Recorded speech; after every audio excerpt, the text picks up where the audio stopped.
Hello, everyone. Welcome back to Rocking Around the Recruiter Tree. Woo! I am joined by one of my nearest and dearest, my Tiffers today from Minnesota. She's got on her holiday gear, so I've got my headband. She's got her antlers. We are doing it big today. She's a reindeer, as am I, kind of, sorta. You can't really see. Anyway, welcome back. Tiffany is a talent acquisition leader from Minneapolis, Minnesota, diehard Prince fan, and awesome lady, baseball extraordinaire, all that good stuff. Boy mom, Ozzy's mom, the dog. Yep. Yeah. All of that. All of that. All of it. So, hi, Tiffany. How are you? I am good. It's like we went from Thanksgiving to Christmas in about a half an hour. Oh, I'm gonna say 2 days. 2 days, yes. But doing well. I don't know that I'll do a tree this year, but all the gifts are really wrapped. Yes. All right, we'll get to that in the holiday section. But I do want to ask you, as a longtime recruiting leader, what unique challenges are recruiters facing during the holiday season, and how do you navigate them to ensure a smooth hiring process? Mm-hmm. So not just during the holiday season, but there are a couple of interesting things that are coming up. So I work in higher education. So there are 2 universities in the US and 1 university in Australia and another design school in Australia. But here in the US, what we're looking at is streamlining or expediting the screening process. So on the front end, we're using video interviewing to support our screening. And what's interesting about that is not just the video interviews. We're getting some really great responses and participation from hiring leaders. What we're finding is that we can see when people are using AI to generate their responses. Ooh. So they're trying to use, whether it's Copilot or Chat GPT or any sort of generative AI, like they'll, listen to the questions, type the question in, and then read off the response. So it's really interesting to see that. We've also seen it where we've been catfished a couple of times where a candidate will, participate in the interview process, then the person that shows up is not the same person. So those, couple of things that we're really trying to, on the front end, combat and make sure that we have security in place on the IT front, but also as the recruiters are going through the selection process, that they're calling things out and that they're interacting with the candidates to either disposition them or give the hiring leader a heads up that say, hey, this isn't legit. We're not moving forward with these people. That's absolutely a challenge. And we're going to talk about AI and recruiting a little bit later in the show, but that's the first I've heard. Like, as a human, I can tell when someone is doing it, but like during the process, knowing that someone is typing in and trying to get GPT to answer the question right. Yep. During the pre-screen is during like literally we've had it happen where it's in the video responses as well as people on my team interacting like we are right now, and candidate like really good question, and they're in the background trying to figure out how to get the response. Yikes. The other challenge is just I know you see this too, along with a lot of our other colleagues and peers, but over the last probably 4 to 5 years, the market is ridiculous. It's just, it's crazy. I think there was one spike in unemployment in the first quarter of 2020 for obvious reasons. Otherwise, it's been at or below 5% for the last 4 to 5 years. So it's challenging to sift through and try to find the right candidates. It is. It is. So, okay. I just can't get. Friends, you know, if you know my Okay. my Kirsten, I if know. you know my Kirsten, she always has something to say. So we left her speech. No, because okay. Time out.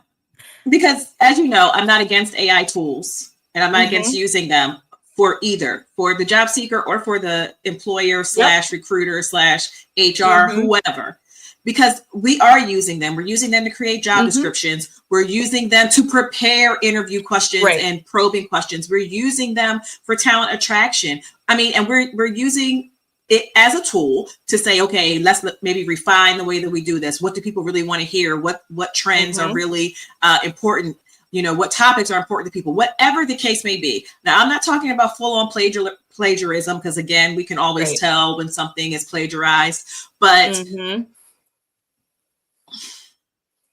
how do you feel about the preparation? And I know this isn't one of the questions, but you're smart. So like, how do you feel about preparing? So like I said, the same way that a company may have prepared certain things via AI tools, how do you feel about a job seeker who maybe has the interview questions in advance? Because there are companies who do that prepares that way. Not saying that they should be doing it while they're doing it, but how do you feel about that, about a job seeker who is preparing for an interview using AI? Because they are doing that, and there are tools that do that get them comfortable with the camera, that get them comfortable in answering questions, that give them an example of the type of questions certain companies are going to ask depending on who they are and, you know, whatever case it be. But how do you feel about that? I'm in favor of it because we as employers are doing the same thing, just like you said. And you think about when we're in the workplace, when we're called into a meeting, or there's a weekly meeting, or we're giving a presentation to a group, you know, some internal client group or a board of directors, we prepare for those conversations, right? Yeah.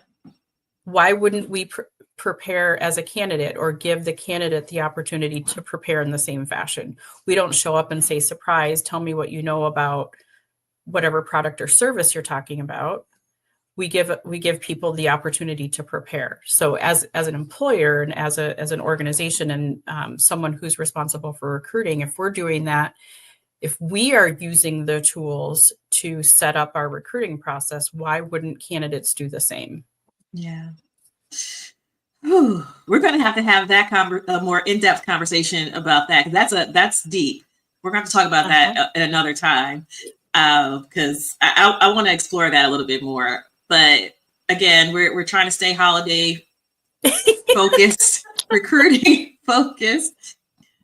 Wow. So how do you and your team balance the urgency that we have a lot of times, filling those positions, getting this many positions filled by by the end of the year, or before folks are heading out for their holiday?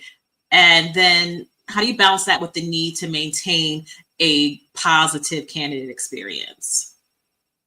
I love that question.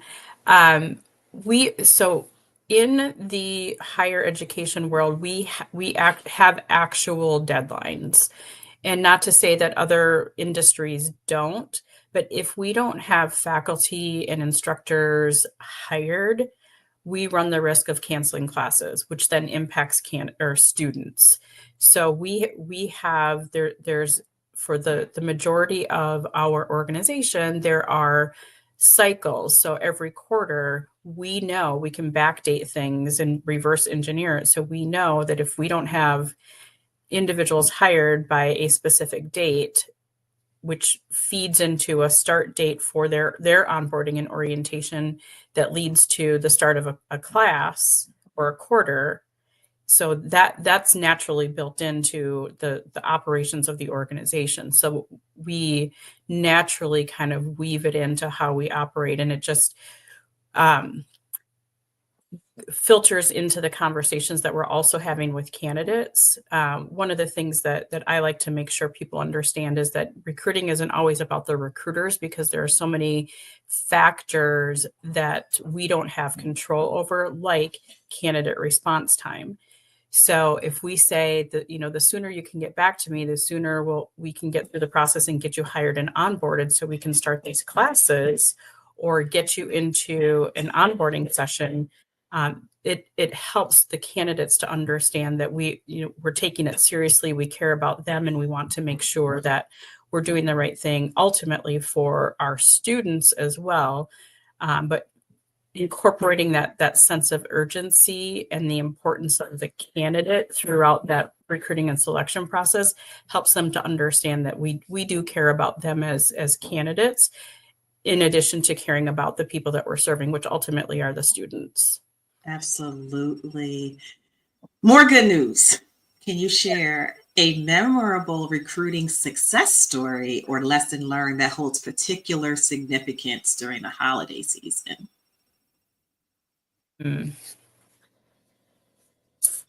Holidays. A specific candidate or recruiting or hiring manager experience. I don't know that I have one that's specific to holidays. So that's I'm gonna have to pull my pass card on that one. I don't know that I have one specific to. I do have, as I try to coach and mentor and guide and help develop recruiters. One of the things I do try to do is help them to build and foster relationships with hiring leaders. A lot of times, if things go wrong, hiring leaders will point the finger at us, or they don't want to follow process. And part of it is because they don't understand. Right. But what we can do is extend an invitation to connect with the leader by saying, hey, tell me about your business. What is it that you have going on? How can I best support you? And then grow that conversation into, well, here's how recruiting supports what you do in your business. And I've done this in a couple of different instances. And what you find happen is the people that are the loudest, if you start with them first and you build a partnership, that chatter will turn from a challenge to a champion. So they'll go from talking about how janky the system is to saying, you know what, these people are pretty damn awesome, and you should partner with them if you want to bring talent into your organization. So yeah, no, that's definitely a lesson learned that can be applied, especially during the holiday season. Being able to set expectations and build those relationships, build that trust, and having the recruiters be proactive about reaching out to hiring managers and recognizing where their pain points are and how can I best serve you? How can we best work together? So that's absolutely a lesson learned. And I would say that would turn into a success story, even during the holiday season and outside. There you go. Okay. Yep, it does. It does. Considering the increased demands and expectations in both your personal and your professional life, how do you maintain, Tiffany, not your team, but Tiffany, maintain a work-life balance during the holiday season?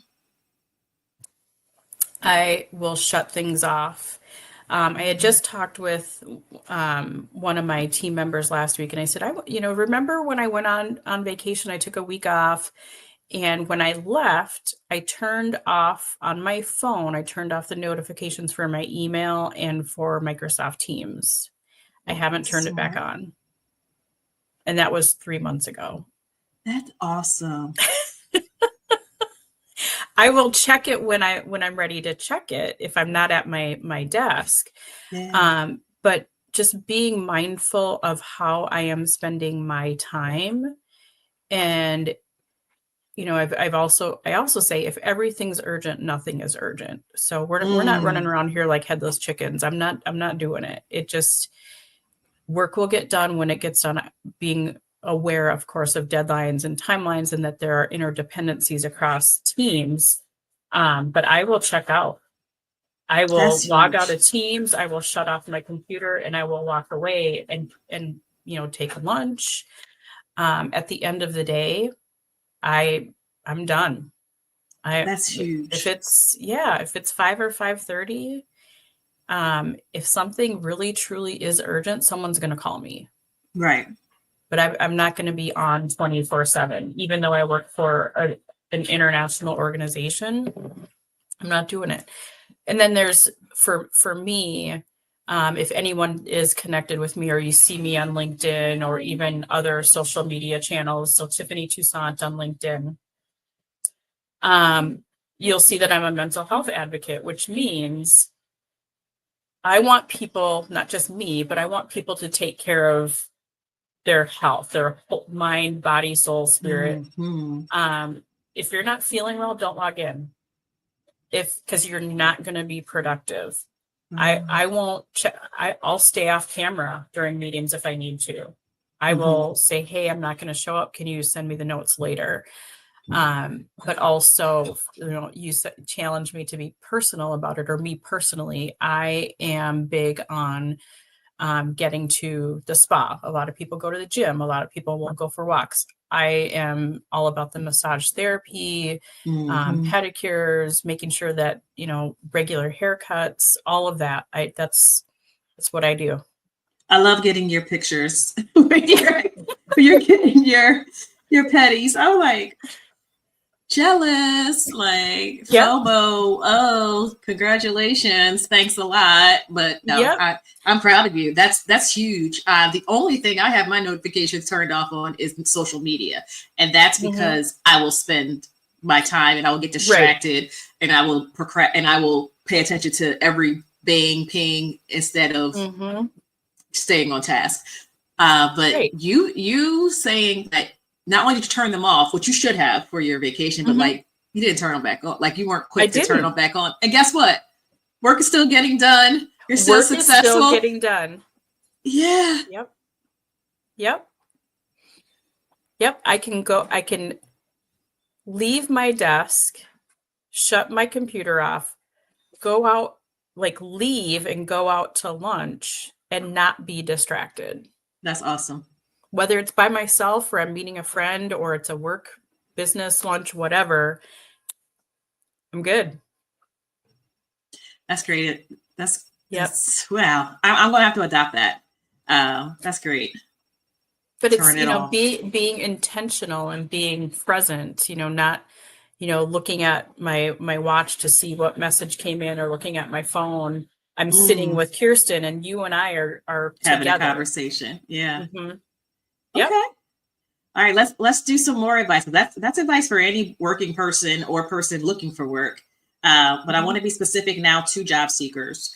What advice do you have for job seekers who are navigating the holiday job market? Because it is a little bit different. And are there any seasonal adjustments they should be aware of in their job search strategy? So the pause. Do not continue. Do not do the scrolling 24/7, especially on LinkedIn, because you will be mad as hell looking at all of the notifications from your connections saying, hey, I just started a new job. Don't do it. Pause. Take a break.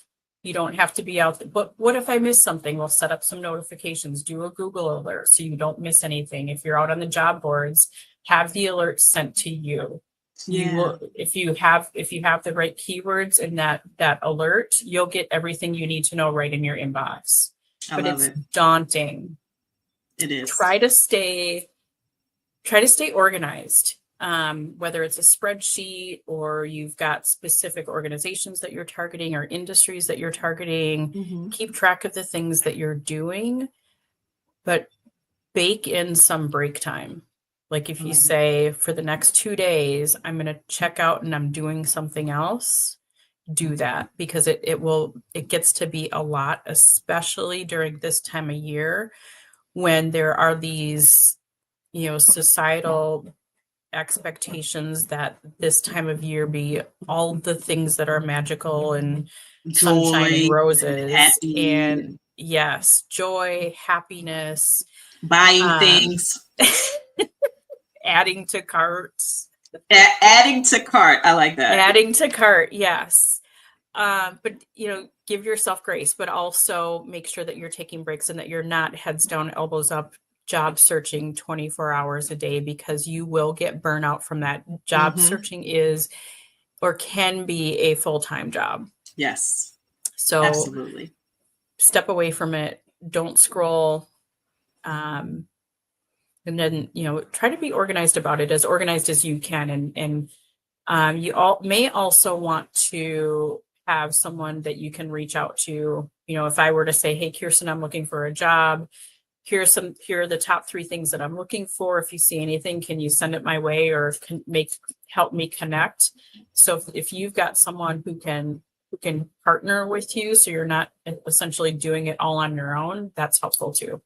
Absolutely. Making those connections, networking with other people who are in the industry or at a company that you don't know, or just, you might not even know anything about what they do for work, but they're employed and they might have some jobs there. Hey, there's nothing wrong with that. It's like, where do you work? I do have this to say though. So just because we are recruiters does not mean we're going to get you a job. Okay? I love it. Oh, just because we are recruiters does not mean we're going to go out there, find a job, and hand it over to you. Okay? Yes. So shout out to you for drinking out of your trap recruiter mug. You're a recruiter. Can you get me a job? Sometimes. You know what I say? Yes. Sometimes. Not always. Sometimes. All right. Last question in this section, because and I need to come back to it because I'm still kind of vexed. I'm still vexed. Like, we gotta talk about AI again. As it continues to evolve and shape recruiting, what specific tools or technologies or forward-thinking strategies should talent acquisition teams should they adopt now to ensure that they are staying competitive and innovative in 2025 and beyond? That is a really good question. Like, AI definitely is in that mix. And I think it's, partnering with your tech teams to identify what is or isn't going to be compatible with the systems that you have, making sure that your foundational systems can support the uptick or the shift. I shouldn't say necessarily uptick, but the shift in the technology aspects of what's out there, what's coming, what's possible. Like, we can dream up all the things, like even a candidate relationship management system. Some organizations have them, some don't. If you're out there trying to nurture, talent pools, how are you doing that? Are you using AI to do that? The other thing I want people to understand is that not everyone is using the latest and greatest. You'll see vlogs and blogs and all sorts of chatter and posts about the latest and greatest, but a lot of people actually successfully deploying them is probably not where it's at. But understanding for your recruiting team, what's going to make the most sense for your brand, taking into consideration your candidate experience, how easy is the technology to use, to implement, how do candidates interact with it, how can your recruiting team explain what it is that we're doing, both to hiring leaders as well as to candidates. So, we're using, like I mentioned earlier, a video interview platform. So super easy to use. It's the team is excited about it. They've adopted it really quickly. So understanding, what is out there in the marketplace, what is the competition doing? What are your own team or business goals and objectives as it relates specifically to talent acquisition? And are there tools and technology that align with that help get you to the next level? Yeah. So to say, here are the 1 or 2 tools or pieces of technology you should use might be a little bit short-sighted because not everyone has the same needs. But as we're like talking, Yep.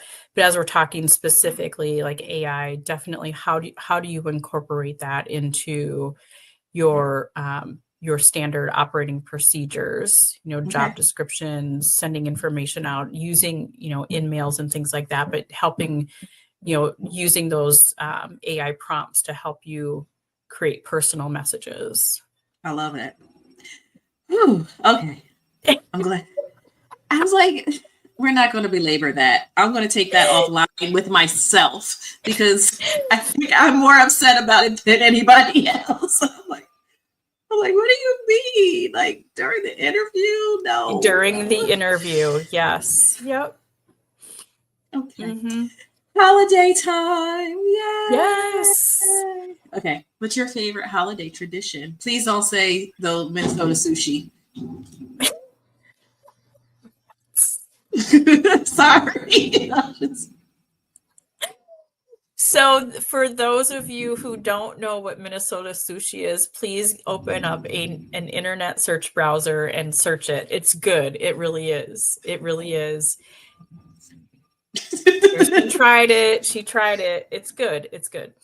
Okay. What is your favorite holiday tradition? My favorite holiday tradition is Christmas morning. My son gets a scavenger hunt. So he's now 18. We still do it. And what happens is he gets his stocking, and that's where he gets the first clue. And then he has to go around the house looking for clues. And with each clue, he gets another gift. Oh. So once he's collected all of the clues and the gifts, then he can open them. I love it. Yes. That's fun. All right. What is your most cherished holiday memory? And how does it continue to influence the way you celebrate today, besides the scavenger hunt? Because that's fun. Besides the scavenger hunt, I'm really big on finding gifts that I know people will really cherish. But the biggest I think is so my son August, who I've just mentioned, he's 18. A while back, probably 7 or 8 years ago, somewhere around there, I got him his own Christmas tree. Oh. So I usually for our home, I will get a real tree. But to give him something that was his own, that, and I'm using my mom brain, when he does leave my house and is on his own, he has his own tree.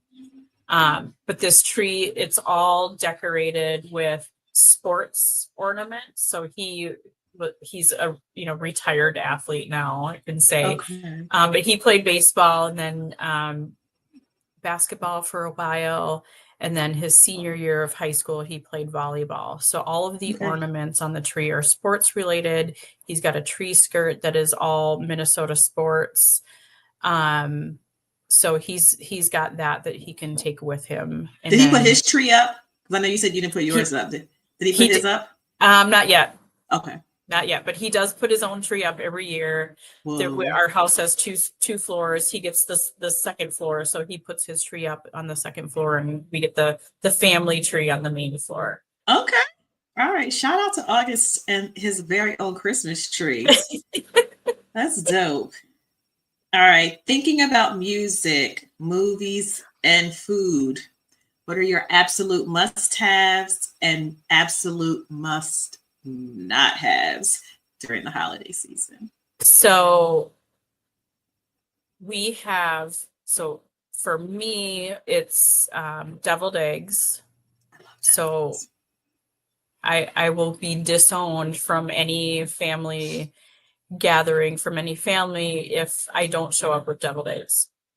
The other is pumpkin bars, which are made from scratch. They're no box, nothing. Even the cream cheese frosting is made from scratch. So I have to have those. The movies, National Lampoon's Christmas Vacation, A Christmas Story, and songs. I'm not real big into Christmas music, but the Mariah Carey song? No. No. The nanosecond I hear anything by Aaron Neville, I will kick you out of the car. I will smash the radio. I will not listen. I do not. I can't. You're a Louisiana girl. What are you talking about? You can't stand it. I can't stand Aaron Neville's voice. Don't tell anyone I said that, but I cannot. I cannot. You just told everyone. Okay. I can't do it. Okay. Mm-mm. Okay. No Aaron Neville. Okay. Fruitcake or no fruitcake? Nope. All right. No cranberries, no fruitcake. You can like have my cranberries. I sent you my cranberries. You can have my cranberries. I won't eat them. What's that hanging behind you? Are those cranberries? No. What is that? No, I don't know. Those are holly berries or something. Oh, holly berries. Okay.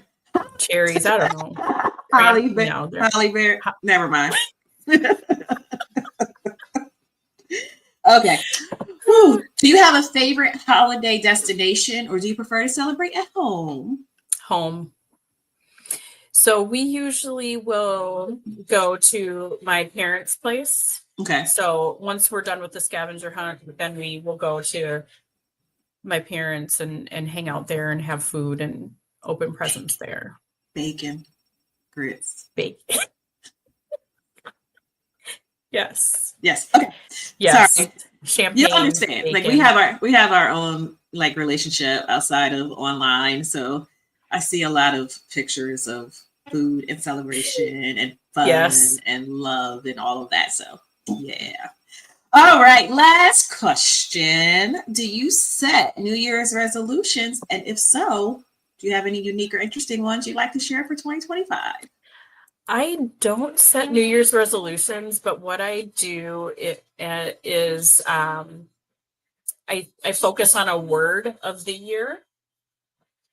So like this for 2024, it's resilience.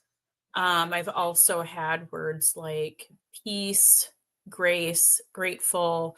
So it's not about a resolution, but it's what one word can I carry throughout the year that will help me center and focus. So when things kind of go haywire, I can always go back to, and a lot of times what will happen is I'll be out somewhere and I'll see the word and it will be like, yep, I was either supposed to be here or something in that moment was meant for me. Have you picked yours yet? No. Nope, not yet. Not for 2025. All right. Haven't so I won't try to influence you, but someone just does something similar and they picked a word that I actually have some merch that has this word on there. And I'm thinking that's going to be my word for 25 too. So I'm going to, no. Not no. Although no is, let's be clear, no is everlasting. Yes. No is a response. It is a complete sentence. It is everlasting. All of the things. Yes. But for those who don't know, when I say no, sometimes I mean next opportunity. And okay.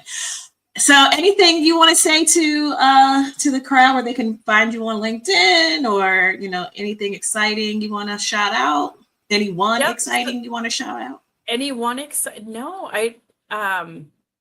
so again, Tiffany Toussaint, and I can be found on LinkedIn, and I'm currently leading talent acquisition for an organization called Strategic Education Incorporated. And here in the United States, that encompasses Strayer University, which is in the DMV area on the East Coast, and Capella University, which is headquartered in Minneapolis, Minnesota. We also have Torrens University, which is in Melbourne, Australia. Nice. But have just an amazing team of recruiters that are excited and passionate about the work they do and just love being able to support the mission of the organization and work with a great team of recruiters. So All right. Thank you so much, Tiffany. It is the You're middle of the day welcome. for you, so I'm so grateful that you took some time. It's been a while since you've been on a trap chat. You are like one of the premier guests you have been Right. on. Yes, you haven't been on as many times as Sarah, but you have been on quite a great deal, and I'm always excited when I get to talk to you and share you, because I'm sharing it's caring, share you Yes.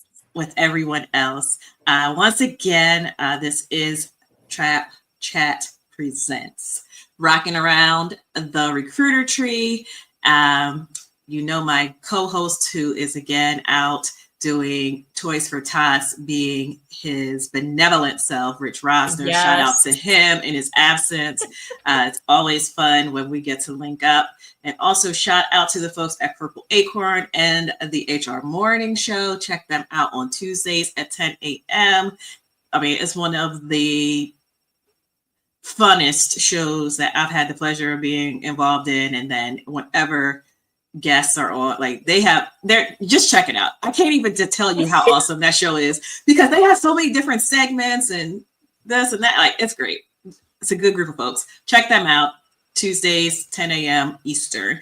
And then join us for the final 2024 episode of Rocking Around the Recruiter Tree tomorrow. And we're going to end it with, a bang like we always do. Thanks, everyone.